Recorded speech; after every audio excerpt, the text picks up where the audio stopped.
Welcome to the Magic of Positive Thinking, a podcast hosted by Norb Svanascini, founder of AmericanEagle.com, and content writer Al Edwards. Norb, this is our 24th podcast. Who would have known when we started out almost 2 years ago? Here we are. And you know, one of the great things about having 24 podcasts is that now we have 24 people listening. Exactly. So, Exactly. you know, that makes it worthwhile. But, you know, it's a phenomenal day today in Chicago. I mean, this is mid-December. It's about 47 degrees out there, which for us is really pleasant. It's sunny. It's just beautiful.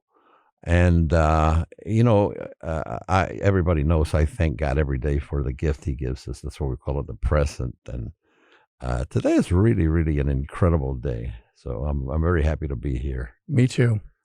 And I just want to say, you know, it's holiday time and people reflect on gratitude. And Norb, I just want to tell you how grateful I am to have had the opportunity to do all these podcasts with you. And I know we're going strong and we'll never end. But I just want to tell you how grateful I am to you for the chance to do this. You know, and I do too. I wish I had a better guy, but you know, you'll do. We're working on it, folks. We're working on a replacement. That goes right into our show. Exactly. Yeah. That's exactly right. It goes right into the title of our show. Well, friends, today the show is called, what is today's show called? I forgot. No, today's show is called The Power of Laughter. Don't take yourself so damn seriously. And, you know, the world, as long as it's been around, has been full of problems.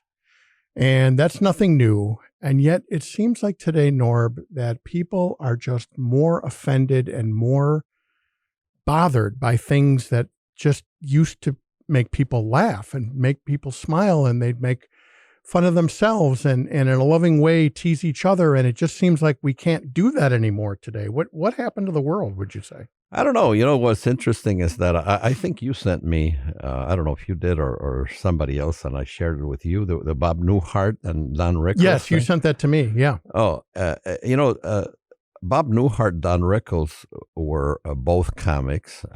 One of them was a very, very serious comic with a deadpan attitude. Bob Newhart, if you haven't seen anything about him, you should on YouTube. It's really, he was an interesting guy. He's still alive. He's like 95, 96. Yeah, right.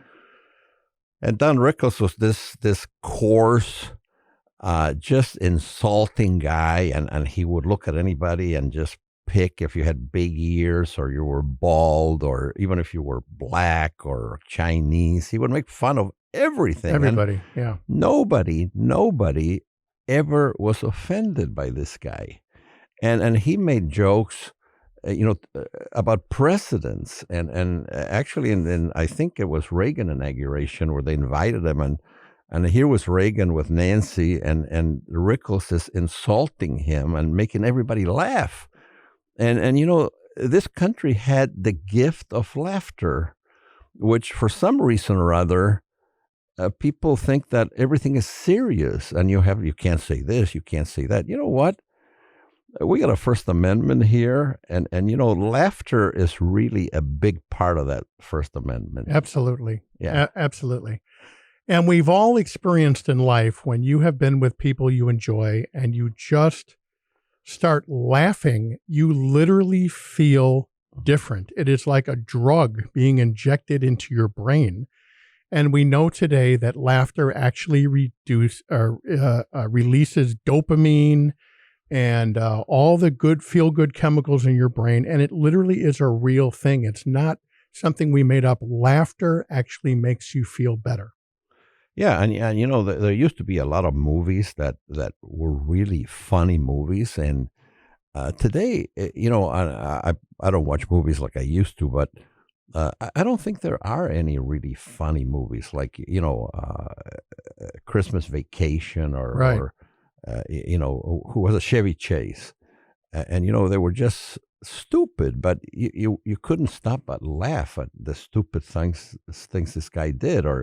And then you go back, you had the Three Stooges, you had Abbott and Costello, and you had Laurel and Hardy, and you know, these Marx Brothers, and you know, all these guys made you laugh. And you knew they were doing stupid stuff and maybe not politically correct for today's standard, but nobody thought anything about it. They actually enjoyed this making fun of everything, because let's face it, we're all pretty ridiculous, you know, when you think about it. And if you look in the mirror long enough, you got to laugh at yourself. And it's just it's sad that people cannot enjoy just laughing. Well, that's the thing. And that's exactly, friends, what we're going to talk about today, because we just all need to laugh more. I want to go back for a second. And by the way, you know, we mentioned all these classic comics from years ago, the Marx Brothers, Abbott and Costello, Laurel and Hardy, Don Rickles. Please, if you haven't heard of these people or don't know about them, go on YouTube and check them out. I think you'll really, really enjoy them. Don Rickles, ironically, he was called the Merchant of Venom. When he would appear on TV shows, they'd play the Matador music when the bull comes out, because, you know, in Spain. But the funny thing about Don Rickles was he was the sweetest, nicest man in real life. It was actually a compliment. If you got ripped on by Don Rickles, that meant you were somebody. You meant something. Absolutely. Absolutely. So it was a mark of distinction if you were insulted by Don Rickles. Oh, yeah, yeah. And, you know, the other guy that actually you couldn't stop laughing, and he made fun at himself, was Rodney Dangerfield. Oh, my God. And, you know, this is a guy that was an artist in just making fun of himself.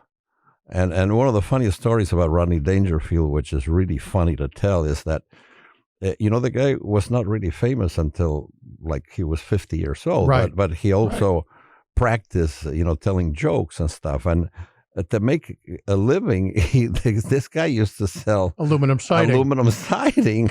And he says that one night he was selling aluminum siding to this couple in New Jersey or something. And he's on TV, appeared on TV, and they look at him and they say, "That's you," you know. On the Ed Sullivan Show, which at the time was the biggest show in the world. So, you know, these are really funny stories. Some of them are true. But, you know, again, what Al says is just look at these people and give yourself time to really laugh, because you need it. I need it. Al needs it. You need it, really, you know? Absolutely. Well, let's talk about some of the actual physiological benefits, short-term benefits of actual laughter. Number one, it says, and this is from the Mayo Clinic, by the way, so these are no slouches when it comes to science and medicine. The first thing is, it says that laughter stimulates your organs. Laughter enhances your intake of oxygen-rich air, which stimulates your heart, lungs, and muscles, and increases the endorphins and the dopamine that I mentioned a moment ago that are released into your brain. It activates and relieves your stress response. A rollicking laugh fires up and then cools down your stress response, and it can increase and then decrease your heart rate and blood pressure. The result of that is a good, relaxed feeling. And then it soothes tension. Laughter can stimulate circulation and aid muscle relaxation, both of which can help reduce some of the physical symptoms of stress. And then they talk about how there's long-term benefits, like improving your immune system, relieving pain, increasing satisfaction, improving your mood. Why are we not laughing as much, Norb, anymore? Well, I think it's a social thing. I think that, you know, let's face it, the media loves negativism. I mean, you know, I have an article from Forbes that I have in front of me, and let's dig into that. It's kind of an interesting thing because, you know, laughter is a very positive thing. The problem is that we're surrounded with negativity, and how do you deal with negativity? Well, you know, believe it or not, Forbes, and you know, one of the things that Al just mentioned, he read something from Mayo Clinic.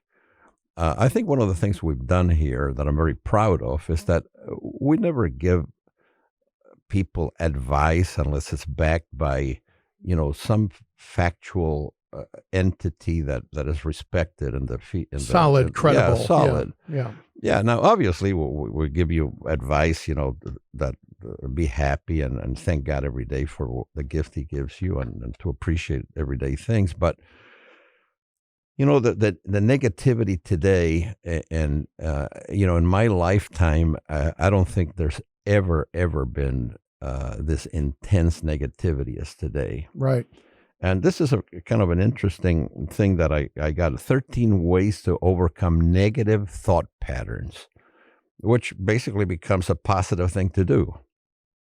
And one of them, it's really interesting. I got to see where it's at. Here, number 8. I'm not going to do them in is stop watching the morning news. Wow. And this is from Forbes, okay? It's not some guy that says, oh, you shouldn't watch morning news. No, this is Forbes. And here's what it says. Research has shown just 3 minutes of negative news in the morning will significantly increase your chances of a negative experience over the course of the day. Wow. Research has also shown that positive mindset increases productivity and satisfaction while reducing error rates. Mindset is a choice, but not always an easy one. Look to eliminate negative influences and stop watching morning news. And this is from a Dr. Woody Woodard, and he's an HCI, which I'm not aware of what that is, but that must be something important. Sounds pretty serious. Yeah. Hot and cold information. It's kind of interesting, but this is true. I mean, if you watch morning news, my God, I mean, how many people got killed here? How many wars are we fighting? And climate change and all this negativity, instead of saying, thank you, Lord, for this gift that you give me every day. So, just practice that. I think it's very, very important. And one of the things is, and this is the beginning of these 13 ways to overcome, which I think is important, which ties right into what we're talking about. You view the world through your mental attitude. If that attitude is predominantly negative, it can impact everything, including health, career, family, and more. Furthermore, negative thinking can have a spiraling effect that attracts more negative thinking. And this is the interesting thing. There's a magnetism, and we talked about the whirlpool one time, that, negativism is like a big whirlpool, and it just drags you into this hole in the water that you look at. Now, luckily, we can slowly train ourselves over time how to think by implementing simple techniques. And some of these things that we're going to talk about, it comes from a unit that I'm not familiar with, but it looks impressive, which is Forbes Coaches Council. And you have guys and ladies, Julie Cantor, David Taylor Klaus, Michelle Tillis Letterman, Stephen Cohen, Wendy Pitts Reeves, Bill Gardner, Kristen Meyer, Aaron Kennedy, and quite a few other people. But these are people that are very learned people, and they actually made an effort to show how we can actually overcome negative thought pattern, because this is probably the biggest problem in America today. It's just the negativity that there is. Without a doubt, and this is an opinion, it's probably the biggest problem. I couldn't agree more. And, I made I've talked about this before, but I made a conscious decision, I don't know, a year or two ago, whatever it was, I no longer watch the news or listen to the news. Now, am I generally aware of what's going on in the world? Yes, of course. Do I know who the president is? Do I know who my senators are? Yeah, I know all that stuff. But I do not watch the news or listen to the news because I do not want all that negativity to come into my brain. And people criticize me for it. But we've said this before. Boy Scout helps elderly woman across the street never makes the headlines for some reason. The old expression, if it bleeds, it leads, right? I mean, it's like a car accident you see on the side of the road. Sometimes you just can't help but look at it. And friends, we have to, all of us, including Norb and me, we need to break our mental habits of trying to always look at negative things because it has a deep impact on our minds and our lives. I really believe that. Yeah, and it's also a fact that promoting negativity breeds negativity, and the media, like Al just says, if it bleeds, it leads, which of course refers to the print. If it has a lot of ink, it bleeds ink. Right. And this is for people that don't know what a newspaper how is. Newspaper used to be. Before TV, I mean, I used to buy 2 newspapers a day. And, wow. And the Tribune in the morning, and then I'd get an afternoon paper when they had an afternoon paper. Then they quit that, and then with the internet, obviously, I work with a lot of people, and I've been working with this company for the last 25 years, and I don't think I've seen, and I'm not exaggerating, 2 people bring a newspaper in. No, you never see it anymore. And while I was growing up, and I used to work in downtown Chicago, everybody had a newspaper under his arm or Absolutely. her arm. Absolutely. It was just part of the daily routine, That was the iPhone of the day. Exactly, yeah. Well, let's get into this, talking about that was a great foundation, Norb, for us, because let's talk about this mindset and why we need to laugh more and why we need to stop taking ourselves so darn seriously. And there's some strategies that we found that we thought would be great ways to not take yourself so seriously. I think, as I look at my own life and I look at lives of other people, I think we take ourselves we're so hard on ourselves because we think that we're different from everybody else. In other words, nobody else goes through the same experiences I do. And I personally have taken great comfort when I realize that you and Joe and Sally and Fred and whoever else, we all go through the same things in life, and it almost relieves the stress that you don't have to be so hard on yourself and take things so seriously when you realize this happens to everybody, not just you.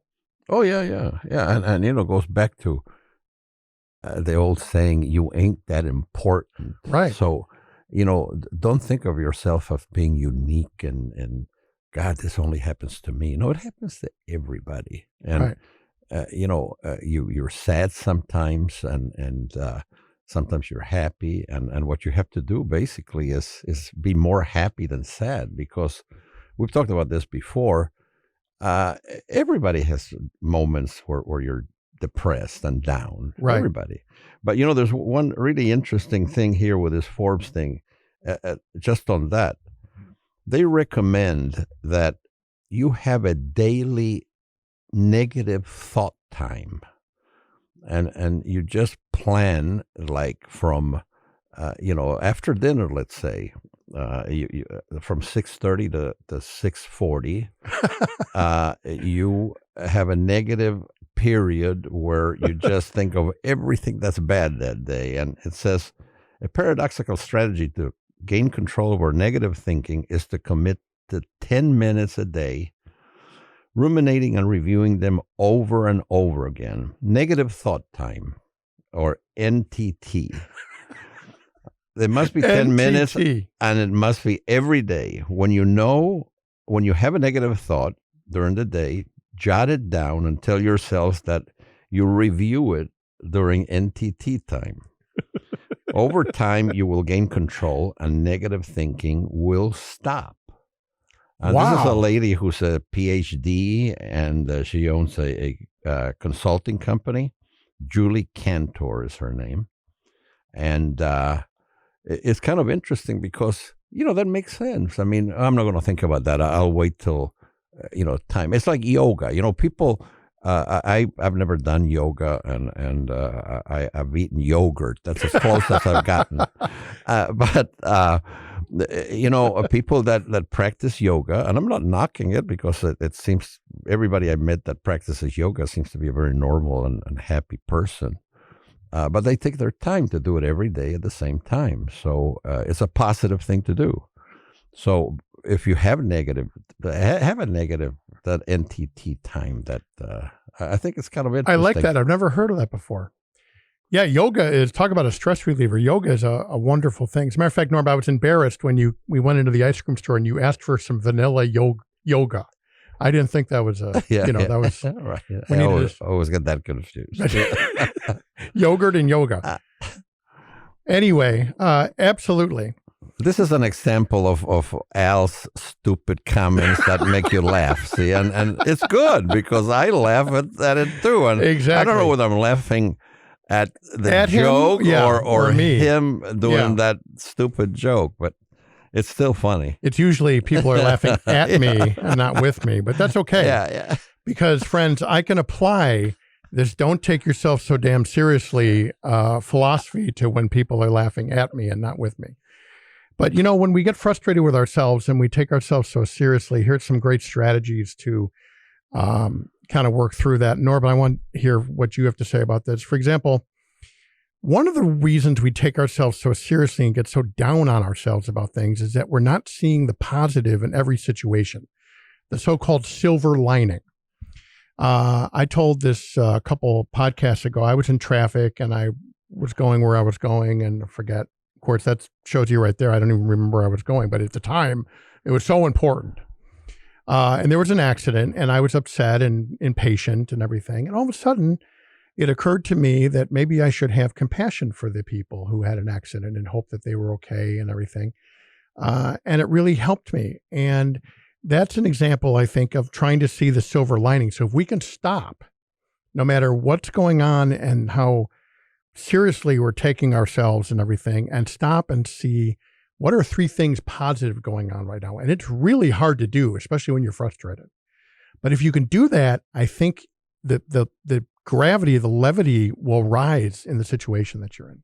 Yeah. And in Al's position and the way he does his life is that, when the car is here stopped, we go. Something's coming. He probably has a bag full of candy bars and he starts eating them in there. So he's enjoying his moment of relaxation. Exactly. Yeah. So that's a silver lining. Exactly. You get all jacked up on sugar, and next thing you know, you're feeling much better about things. And when the traffic opens up, you're singing, opera like Pavarotti. Exactly. Yeah. What about Norb, what are your thoughts on comparing yourselves to other people and how that gets so frustrating and people beat themselves up about that? Why do we compare ourselves to other people? Well, it's interesting. I always, not always, but I bring my father a lot of times in these conversations, who was a big influence in my life. But, if there's one thing he taught me is that don't compare yourself to anybody else. You are unique, I keep bringing this up, but I've said it many times, and there isn't a snowflake that's alike. Right. A snowflake, let alone a human. So, don't think you're unique. You're really unique, and you should say to yourself, "Wow, I'm the only one like this." And if you feel sorry for yourself, for some reason or other, try to think of the good things about yourself. And I guarantee you there's good things in everybody. Right. And some of the most inspiring things that you can see, and there's been a lot of movies made, and there's a lot of TV shows about people with real handicaps that overcome them. And at the end of watching that life story, you have tears in your eyes, and you're saying, wow, right. What a great thing to do. And most of us don't have those kind of impediments in our lives. Right. Ours are much easier to handle. Absolutely. And they say run your own race. In other words, if you're running a running race, keep looking back behind you. Is going to slow you down to see where you are in relation to other people. Just run your own race. Oh, exactly. Helen Keller, a lot of young people, they probably don't know who she was, but she was a very, very incredible woman who was born totally blind and deaf. And she had a wonderful teacher. It's a movie made. What's the name of that movie? I can't remember, but she. I think it was actually called just the Helen Keller story, wasn't it? Yeah, I don't know. Patty Duke played it. Yeah, and Anne Bancroft, who won the Oscar for it, played the teacher. But this is a girl that basically was a wild animal, and I don't mean that with any disrespect, because she didn't know any better. She couldn't hear, she couldn't talk, she couldn't see. So the teaching of this person was a job that really has to be admired. But at the same time, she grew to be one of the most important and famous people in the world. Yeah. And when you think of that handicap, just think, my God, I got it easy. I got it easy. So exactly. Just look at something like that, and be thankful. Today, this is kind of interesting because our company just printed some things, and Al just showed it to me before the show. I had never seen it, but we've talked about Leo Buscaglia before, and there's something that is written, and it says, your talent, because Leo Buscaglia thought that every one of us has a talent, everyone, no exceptions. We just have to discover what it is. Your talent is God's gift to you. What you do with it is your gift back to God. Wow. And I think that's really, really powerful, because we owe our creation, our creator, whatever it is, to do something good with what we have, Right. Yeah. What do they say? When much is given, much is expected back. Yeah. Kind of thing. Yeah. Well, another, as we roll along here, another thing I want to talk about with regard to taking ourselves so seriously or not taking ourselves so seriously, confronting your fear of embarrassment. And this harkens back to something I just said a few minutes ago. People get embarrassed because they forget that these things in life happen to everybody. And I can't tell you how many times that I've felt embarrassed about things. And then when I realized that that could happen to anyone, that just didn't happen to Al Edwards, that could happen to anyone, you laugh and you realize, yeah, that's just welcome to life. Welcome to the human condition. These things happen to everybody. Nobody is immune from the human condition. Everyone gets embarrassed. But if you realize that the guy next to you or the lady next to you does the same thing, you feel better. You don't take yourself so seriously. Yeah, and it's kind of interesting because there's very embarrassing moments in life, and I'm going to bring my father and my mother back into this, talk about laughter. I just thought about this too. My father and mother were vacationing in a resort town, and there were a lot of steps going up and going down. Mm-hmm. And while my mother was going down, she tripped and actually fell down this stairs. There were like 7 or 8 steps, and she just fell all the way down, and she was moaning and hurting. And there's another woman just walked up to her and she says, "Oh, lady, did you fall?" and my father said, "No, she always goes down that way." And it's faster. And what's funny, my mother, when she told that story, says, I was hurting and I was laughing at the same time, and I couldn't stop laughing and hurting, which is it's kind of a, really, when you think about it, right. Why not, There's something magical about that. Yeah, right. But see, what the lady who came to aid your mom didn't know is that it's faster to go down the stairs that way than it is. Of course, sure. You save time. Yeah.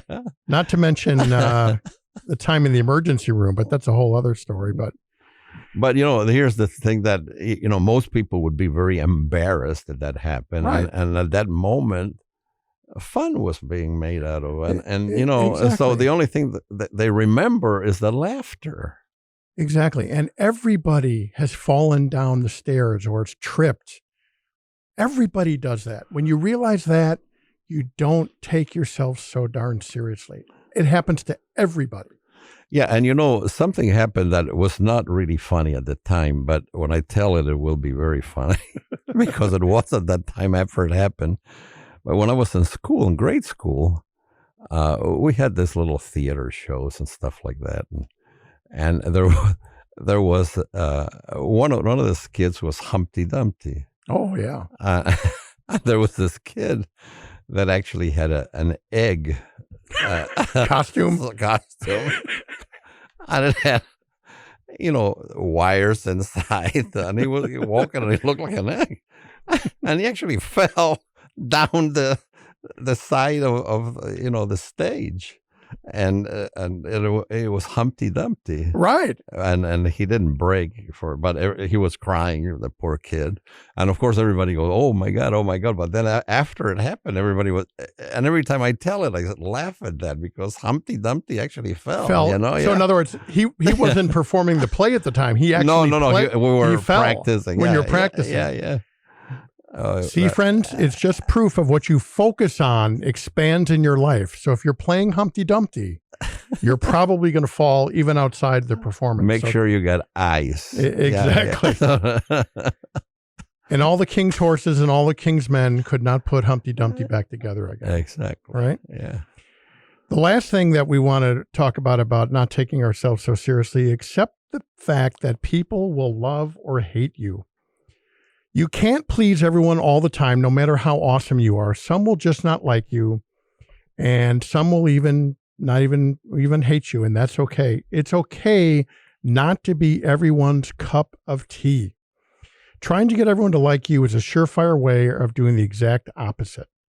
You'll waste your time and energy. You'll also find that you turn people off by over trying. Is it okay, Norb, that not everyone loves us 100% in this world? No, of course not. And it would be horrible because if that were to be true, it would show that there's very little imagination, Absolutely. Some people might not like you because you're this or you're that. And so what? I've always taken just, I don't care, I mean, this is it. And if you don't like me, that's okay. It's a free country. You have the right not to like me. It's a free country. Yeah. And if you like me, great. And people worry about that stuff. I want people to like me. It's like this thing on the internet now that people have all these likes. And 2 million likes. And how can anybody like this person if you don't know them or anything? Just because maybe they sing or they look pretty. I mean, what's the meaning? The name, the word like has lost its meaning. Right. Exactly. Yeah. Exactly. Well, friends, the focus of life, I think, is to train your vision and your attention on the people that do like you and not worry about the people who don't. But I think... And that goes into, one of these other things in Forbes, which is terrific. Mm-hmm. Be your own best friend. Wow. We are mean to ourselves. Nearly 90% of self-talk is negative. This is incredible, but this is Forbes, this is not some joke. 90% of self-talk is negative for the average person. Can you imagine that? Most people complain about themselves 90% of the time. There are 3 steps. Release it. Let it out to help, not to dwell. 3 minutes, then the pity party is over. Wow. Just release it. Track it. Identify when you have negative thoughts. Awareness will enable reframing. And again, that goes back to the 10 minutes. When you have a negative thought, put it on that time, the 10 minutes. Right. And reframe it. Once you know you're being mean to yourselves, consider what your best friend would say to you. Then tell yourself what you need to hear, Man, I need to listen to our own podcast. This is phenomenal. I would never be anywhere near as mean as that I've been mean to myself, as much as I've been to myself at times. Yeah, I think we all have that. I mean, I get mad at myself when I do something stupid, and probably it should be on a daily basis, Right. Treat yourself like you would treat a friend, and I think we'll all be that much better off. That's it. That's it. Well, Or a dog, you know. I mean, most people treat dogs and pets extremely, extremely well. right. And why not do it to yourself? Love yourself. Love yourself and your mate. You know, if you're married, I mean, that's part of the marriage thing. Right. Absolutely. Yeah. Well, friends, we're wrapping up here, but I guess as always, we're talking about just laugh. Take the time to laugh. And mark my words, the next time you have a really big laugh, I want you to think of me and Norb, and you're going to think to yourself, my God, I feel so much better all of a sudden. It's almost like a drug has been injected into me. And just every day, don't take yourself so seriously. We all go through these things in life. We all have the same experiences, and it will make you feel better when you realize that you're not alone in all these things. Yeah. And you know, the one interesting thing about what we're talking about this, I just thought about this. You know, people try to find happiness with things that are expensive Right. and cost money. Laughter is free. Today, I mean, with Google, even if you can't think of anything funny and you put laughter, you're going to have thousands of funny things to look at. Right. So it's never been easier. There's never been more negativity in the world than today. And there's never been a time which is easier to combat that negativity. I love that. My God, I never thought of that. There's never been an easier time to find something to laugh about. Never. Go to YouTube alone. My God, YouTube has everything from Charlie Chaplin to today on it. Yeah. And it's free. Yeah. Right. Yeah. Unbelievable.